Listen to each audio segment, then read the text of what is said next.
Barwaha collector के आदेश पर नगर पालिका ने सार्वजनिक वाचनालय को अपने कब्जे में लेकर वहां संचालित की जा रही मेडिकल दुकान के अवैध कब्जे को ध्वस्त कर दिया।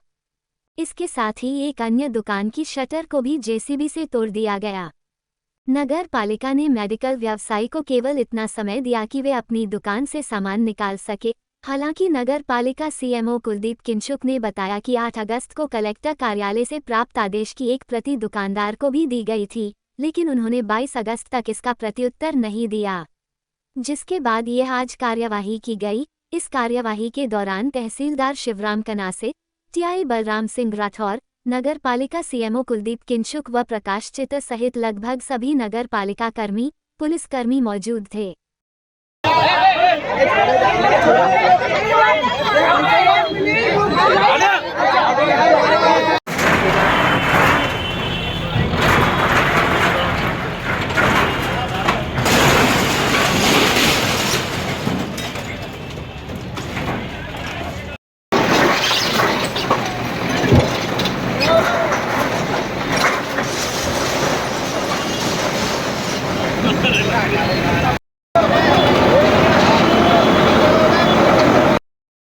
वर्षों पूर्व नगर पालिका स्वामित्व की जमीन 1901 जमीन 1953 और एक 1958 में 10 वर्ष की लीज पे दी गई थी।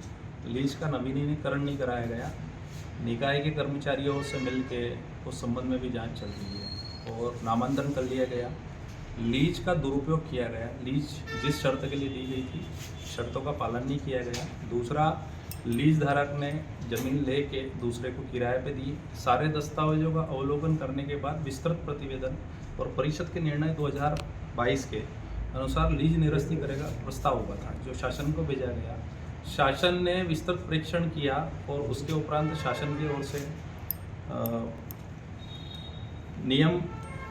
अधिनियम 1961 की धारा 109 और 322 के अंतर्गत लीज निरस्त करा, नामांतरण निरस्त करा और 330 के सहित राज्य शासन को सूचना लेने और मुख्य नगर पालिका अधिकारी को अधिकृत किया कि वो कब्जा लें। इस पूरी प्रोसेस के बाद में, आदेश आने के बाद में, हमने अनुविभागीय अधिकारी महोदय को दल गठित करने के लिए लिखा, लायन ऑर्डर के लिए तहसीलदार को लिखा और पुलिस बल के लिए थाना प्रभारी को लिखा। पूरा बल और पूरे दल के साथ सभी के नेतृत्व में शासकीय करोड़ों की ज़मीन पे कब्जा प्राप्त किया गया। कब्जे के पूर्व में चूँकि ये जो ऑर्डर था जिसमें लीज निरस्त होनी है और कब्जा लेना है, इस आदेश की प्रतिलिपि दोनों पार्टियों को प्रदान की गई थी। जहाँ से ऑर्डर हुआ, एक कॉपी हमें आई, एक कॉपी संबंधित को प्रदान की गई थी। उस कॉपी में से और उसके बाद निकाय द्वारा 8 अगस्त को उनको सूचना भी दी गई थी कि आप ये कब्जा सुपुर्द कर दें और निकाय को सुपुर्द करें। 8 अगस्त के बाद दिनांक 22 तारीख तक, कल तक उनके द्वारा इसमें कोई भी प्रत्युत्तर नहीं दिया गया। इसलिए 23 तारीख को, आज दिनांक को, हमने मौके पे जाकर कब्जा लिया। खबरों का सिलसिला इसी तरह जारी रहेगा। खास और चुनिंदा खबरों के लिए देखते रहिए दोपहर न्यूज।